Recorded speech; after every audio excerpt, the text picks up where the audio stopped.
Senator, last Friday, the Director of National Intelligence, and we've covered this a little, representing 16 agencies, released a declassified intelligence report stating, and quote, "We assess Russian President Vladimir Putin ordered an influence campaign in 2016 aimed at the U.S. presidential election," unquote.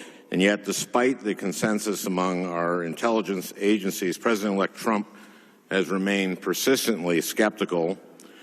During the first presidential debate, he wondered aloud whether the responsible party could be China or, quote, "somebody sitting on their bed that weighs 400 pounds. Last month, he called reports of Russian hacking, quote, "ridiculous," and, quote, "another excuse for the democratic loss." He said, quote, "it could be somebody sitting in a bed someplace," again. "I mean, they have no idea." And even after the release of the declassified report, the president has really yet to acknowledge Russia's role in the hacking. You said earlier that you accept the FBI's conclusion. To my mind, it's absolutely extraordinary to see a president-elect so publicly refuting and without evidence, so far as I can tell, the assessment of our intelligence agencies. Why do you think President-elect Trump has been so unwilling to acknowledge Russian involvement in the hacking? I did mean to indicate I respect the FBI, and I respect the fact that if they give a conclusion, they believe it's accurate. But I'm not able to comment on the President-elect's comments about it. Okay. CNN has just published a story, and I'm telling you this about a news story that's just been published. I'm not expecting you to know whether or not it's true or not. But CNN just published a story alleging that the intelligence community provided documents to the president-elect last week that included information that, quote, "Russian operatives claimed to have compromising personal and financial information about Mr. Trump.